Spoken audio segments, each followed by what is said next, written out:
C'est copain? Comment ça, copain? Foutez-moi! Oui, copain, c'est son nom. On l'appelle les copains comme cochon.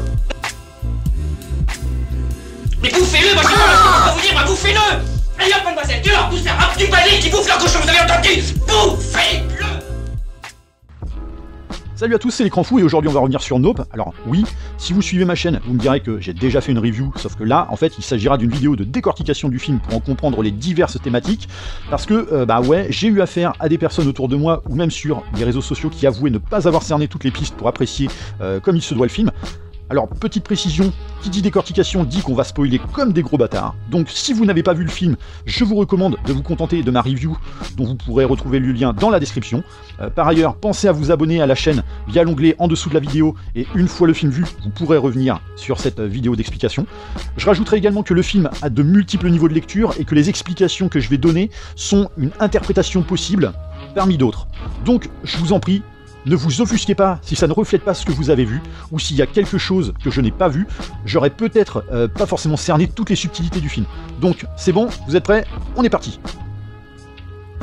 Alors oui, on va commencer par ça, car Nope est de toute évidence un film extrêmement méta, notamment autour du cinéma, parce que oui, on ne va pas énumérer les innombrables références au cinéma, hein, que ce soit le clin d'œil à Akira via le dérapage en moto de Emerald, vu que Jordan Peele était initialement pressenti pour réaliser une adaptation live. Pareil pour les références faites au cinéma de Spielberg, entre les Dents de la Mer pour le monstre qu'il faut chasser, ou encore la guerre des mondes, puisque l'OVNI, qui finalement n'en est pas un, mais qui est plutôt un être vivant, rappelle justement l'aspect fonctionnel des tripodes du film de Spielberg, qui visait à les rendre justement vivants, sans oublier cette régurgitation de sang que l'OVNI fait sur le ranch Haywood, qui est d'ailleurs une marque d'intimidation en tentant de marquer son territoire face à la menace, tout comme les tripodes de la guerre des mondes, vaporiser le sang transformé des humains qu'ils avaient capturés pour en créer leur atmosphère, donc là aussi une prise de possession du territoire. Donc effectivement il y a beaucoup de références, la scène dans les tables de nuit avec les gamins de Jupe qui font justement une farce à O.J. Qui rappelle aussi la scène du chant dans Signe. Il y a évidemment les différentes citations comme celle du roi Scorpion et j'en passe, qui sont évoquées tout au long du film, mais outre ça, c'est vraiment une allégorie de l'univers hollywoodien actuel, notamment au début du film où il est quand même question de l'entreprise des Haywood, qui a toujours tourné avec un savoir-faire renommé depuis des décennies, donc un savoir multigénérationnel, balayé littéralement du revers de la main avec l'évolution des technologies, les CGI et autres, bien évidemment. Et donc on a décidé de remplacer ce talent par le numérique, donc la facilité à l'authenticité, un statut qui confirme justement la scission entre la culture traditionnelle des Haywood qu'on veut défendre et le style justement résolument plus moderne et passe-partout de la sœur d'O.J. Et d'ailleurs, le monstre, qui, rappelons-le, s'appelle Jean Jacket, est lui aussi une allégorie d'Hollywood, donc une industrie qui se cantonne à de la facilité lucrative plutôt qu'à de l'artistique, et que malheureusement, les gens ne peuvent s'empêcher de regarder parce que la curiosité pousse à la faiblesse de l'homme, tout comme le fait que la seule manière de survivre au monstre, c'est justement de ne pas le regarder, mais c'est plus fort que tout, on ne peut pas s'empêcher de le faire, à nos risques et périls. Et d'ailleurs, sa forme finale, dont on parlera tout à l'heure, est aussi un symbole de ça, puisqu'il révèle entre guillemets son vrai visage, notamment à la fin, donc une sorte de rectangle qui s'anime comme un écran spectaculaire pour appâter ceux qui n'a pas réussi à prendre dans ses filets. Et donc ce visage rectangulaire qui s'anime de façon ondulatoire un petit peu et qui n'est pas sans rappeler justement les images d'hypnose et qui démontre justement, entre guillemets, la lobotomisation du spectateur. Avec en son centre comme une sorte de tube cathodique, ça a vraiment cette forme-là, et d'ailleurs, le générique d'introduction du film le présente comme tel, c'est-à-dire qu'on a le titre et puis justement cette petite musique qui prennent place avec cette image d'une sorte de couloir rectangulaire dans lequel se trouve le souffle, une sorte de souffle, et qui fait vraiment écho justement au tube cathodique de la télévision, à l'écran justement qui aspire notre capacité de raisonnement. Effectivement, le film débute par cette citation « Je te mépriserai, je t'avilierai, puis je te donnerai en spectacle ». Enfin, je crois que c'était quelque chose comme ça. Et là, c'est aussi une allégorie du monde actuel, puisqu'il est question de l'image choc ou du fait incroyable grâce auquel on peut espérer atteindre la gloire. Il en est question quasiment tout le temps dans le film, quand on apprend par exemple que la sitcom Gordy's Home, qui a fini justement dans un bain de sang, a été parodiée peu de temps après, hein, c'est Jupe d'ailleurs qui le révèle dans son espèce de petit musée chez lui, et que justement cette parodie de sitcom macabre, et les gens ont trouvé ça génial, ils ont adoré, même justement Jupe, donc, qui était un des acteurs qui a failli en plus y laisser sa peau, a trouvé ça génial. Il en est aussi question quand O.J. et sa frangine veulent filmer l'OVNI pour le balancer chez Oprah, ou encore quand Jupe a voulu adapter son nouveau spectacle en spéculant sur une potentielle entente avec les extraterrestres. il a méprisé ce qu'il avait en face de lui au point de ne pas le comprendre pour l'exposer aux yeux du monde. Et d'ailleurs, c'est cette confiance aveugle qui l'a amené à finir comme il est à la fin, hein, donc en mode giclée de sang sur les fenêtres d'OJ. Donc tout n'est que recherche de sensationnel sans réflexion sur les potentielles répercussions. C'est d'ailleurs pour ça que Emerald, donc la frangine de OJ, qui était la première à vouloir profiter de cette opportunité, a fini par changer d'avis en cours de route quand elle a compris finalement que cet appât du gain pouvait avoir en revanche de grosses répercussions et que le jeu n'en valait pas la chandelle, notamment parce qu'elle ne le comprenait pas. Alors oui, ce qu'on finit par comprendre avec le film, ce qui en fait justement sa force, c'est que Jordan Peele a voulu déconstruire le mythe des ovnis qui existe depuis des décennies dans la conscience collective pour l'emmener vers quelque chose d'autre qu'on n'attendait absolument pas, à savoir que l'ovni en vérité est une créature vivante à part entière. Et effectivement, faut comprendre l'intention du réalisateur pour en comprendre toutes les subtilités. C'est-à-dire que dès le départ, Jordan Peele joue sur la suggestion, et ce pendant pas mal de temps, à savoir qu'il existe quelque chose, mais on ne saurait la décrire.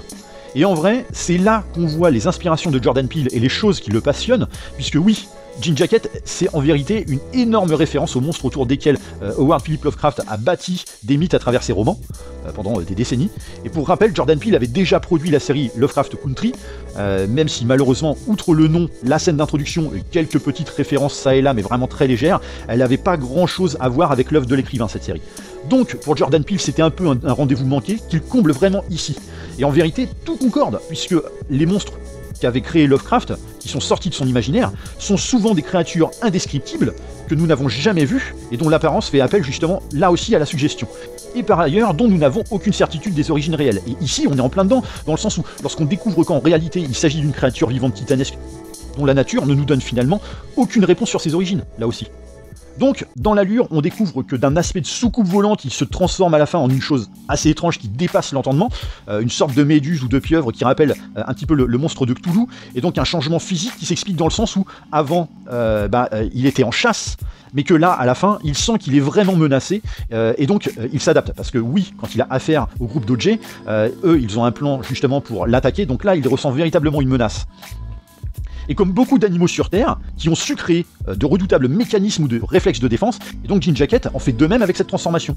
Et donc pour en revenir avec Lovecraft, la principale référence de Jordan Peele, c'est le polype volant, qui apparaît donc dans le roman dans l'abîme du temps, donc une créature décrite comme monstrueuse, volante, et capable de se rendre invisible, également capable de maîtriser les vents et le temps, comme Jean Jacket avec le nuage dans lequel il a élu domicile, et qui use aussi d'une aptitude à créer des sortes de tourbillons pour aspirer ses victimes. Il a tendance à émettre un cri strident, qui dans Nope est symbolisé par les hurlements des victimes dans son ventre. Le polype a aussi une certaine élasticité, et surtout il devient particulièrement agressif quand on l'aperçoit, donc tout ce que représente finalement Jean Jacket au final. Alors oui, c'est une des nombreuses grosses thématiques du film, comprendre les animaux. Ce que OJ sait faire parce qu'il a appris de son père, qu'il avait appris de son père, qu'il avait appris de son père, etc., etc. C'est le cœur même de son métier, et c'est grâce à ça qu'il a été en mesure de comprendre que l'OVNI était finalement un être vivant, et comment il pouvait parvenir à le mater. Chose qu'un être humain lambda n'est pas capable de faire, pour la simple et bonne raison qu'en général, l'humain de base va s'imaginer que l'animal va raisonner de la même manière que lui. Ce qui est totalement faux pourtant. L'animal ne peut en aucune manière raisonner de la même manière que nous, parce que la nature de chacun est différente. Et les symboles ont été nombreux dans ce film pour illustrer ça, justement. D'abord, la scène du tournage sur fond vert, où OJ n'est clairement pas serein, parce que lui seul comprend comment peut réagir justement un animal de 300 kg dans un cas de détresse, pendant que justement tout le monde autour s'amuse comme si de rien n'était, et qu'au final, le cheval en question, donc Lucky, se met à péter un plomb. Pareil pour les autres, et Jean Jacket inclus. Personne ne le comprend, excepté OJ, qui élabore le plan pour le chasser. Et en contrepartie, justement, pour alimenter le fait que l'être humain lambda ne peut pas comprendre un animal dans ce genre de situation, c'est que même Jupe s'est fait avoir en pensant être chez Darty et avoir un contrat de confiance avec les petits hommes verts, et qu'au final, ça lui a joué des tours. Et c'est d'ailleurs aussi le message principal de toutes les séquences autour de Gordy le singe. Alors justement, parlons-en de Gordy, puisque beaucoup trouvaient que ça n'avait pas grande utilité, ça n'avait pas grande signification, mais au final, si, c'est hyper important. Déjà parce que, comme je le disais, il est question d'animaux qu'on ne comprend pas, ça c'est la thématique de base du film. Faut rappeler que Gordy était la vedette d'une sitcom, mais ce qui ne pouvait pas fonctionner, contrairement à Alf, dont le personnage était un costume, dans la sitcom de mon époque, c'est que là, on avait affaire à un vrai animal, dont le rapprochement au genre humain, donc à savoir un singe, est si important qu'on a pensé là aussi que Gordy aurait une attitude purement humaine, et que effectivement, un ballon qui éclate, et le singe pète un boulard et se met à claquer la gueule de tout le monde. Sauf Jupe, qui s'était planqué donc sous la table. Et là, vous allez me dire, mais ouais, mais c'est pas cohérent, pourquoi justement il n'a pas fini par lui sauter dessus? Eh bien parce qu'on en revient à la même idée, à savoir que nombreux animaux, et surtout en état d'agressivité, ce qui est notamment le cas chez de nombreux prédateurs, hein, eh bien nombreux de ces animaux estiment que chaque fois qu'on les regarde, eh ben, ils considèrent que c'est une attaque. Et donc Gordy, effectivement, a attaqué tout le monde parce qu'ils l'ont regardé justement dans cette situation de détresse. Et donc il a pris ça pour une agression.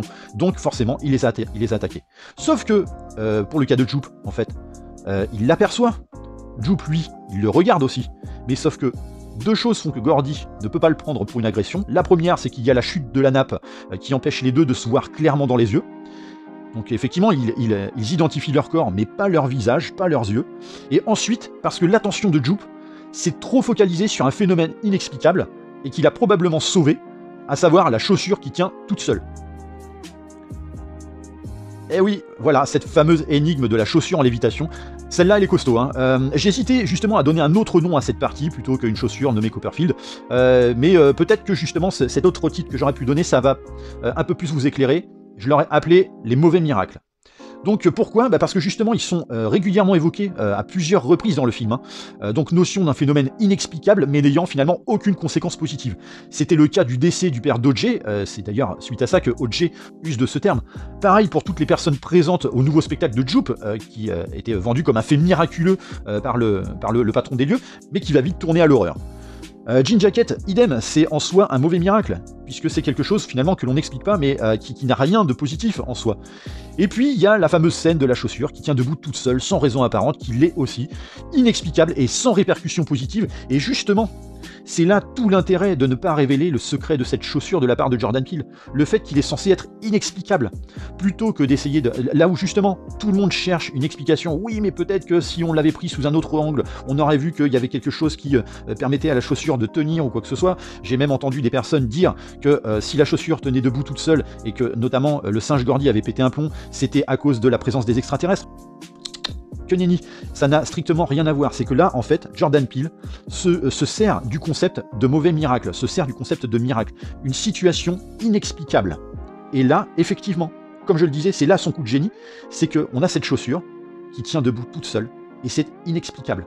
C'est le concept même du miracle. C'est là où c'est génial. Donc oui, comme vous avez pu le constater, Jordan Peele a fait le choix d'un chapitrage dans son film, dont chaque partie est titrée via le nom d'un animal.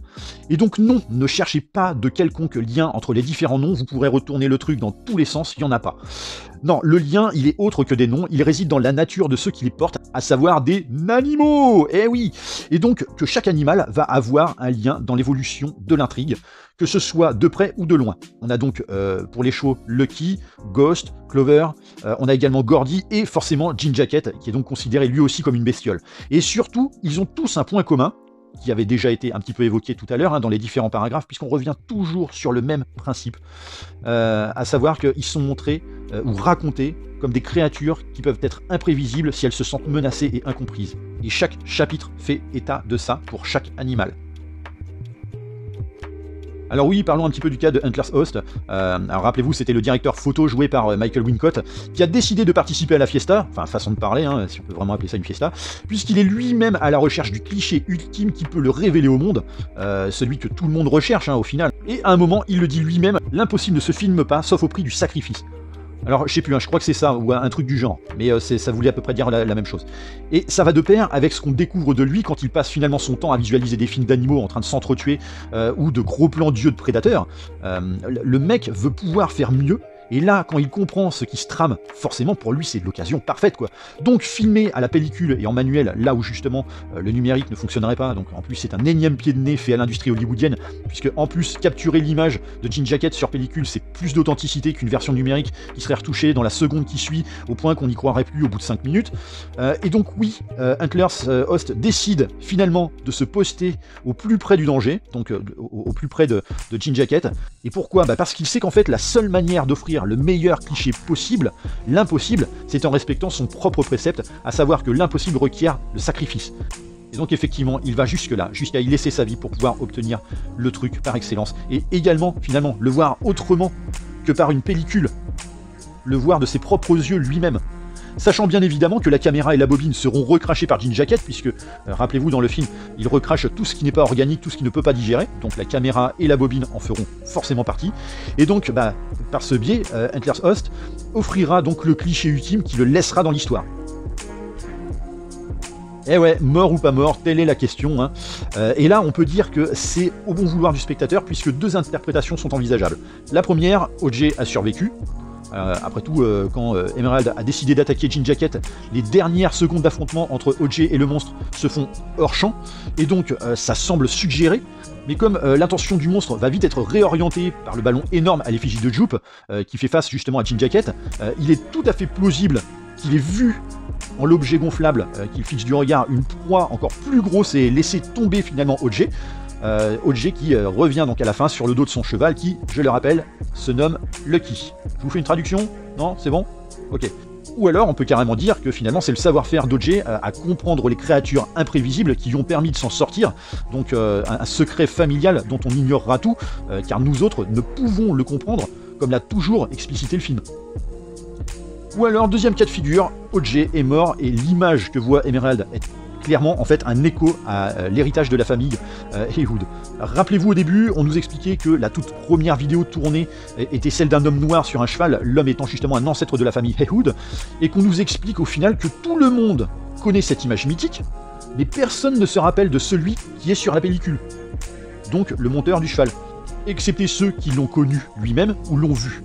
Et bien là, en fait, c'est effectivement une manière pour Emerald de voir son frère, donc un homme noir sur un cheval, comme un héros de la famille, dont le patronyme finira probablement dans l'oubli, mais qu'elle, elle veut garder en mémoire, en sachant qu'il n'appartient qu'à elle de faire en sorte que le nom d'OJ ait un sens sur le long terme.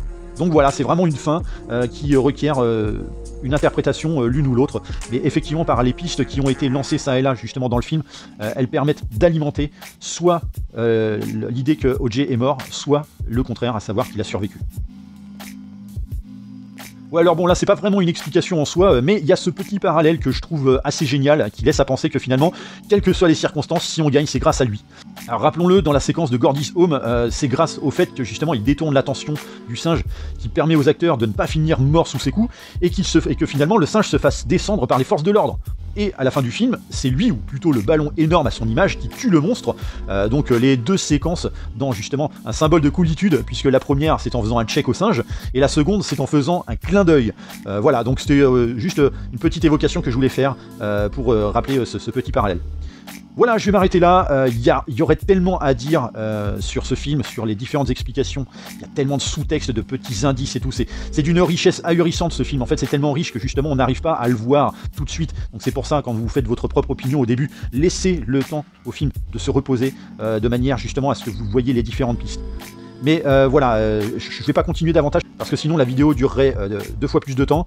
Après, je le répète, ce sont mes explications, mes interprétations. Vous pouvez y adhérer ou pas, vous pouvez avoir les vôtres. On reste dans un cadre de subjectivité, le plus important étant qu'elle soit cohérente. D'ailleurs, je vous invite dans les coms à partager vos interprétations et autres théories, le tout bien évidemment dans la bonne entente. Voilà, j'en ai fini pour le jeu des répliques, c'était justement sur ma review sans spoiler de Nope, fallait trouver Commando, sorti en 1985 et réalisé par Mark L. Lester. Comme d'habitude, je vous invite à partager et liker la vidéo et surtout à vous abonner à ma chaîne pour vous tenir informé des prochains contenus qui risquent prochainement de traiter de séries. Et on se retrouve très vite pour une prochaine review. Bye!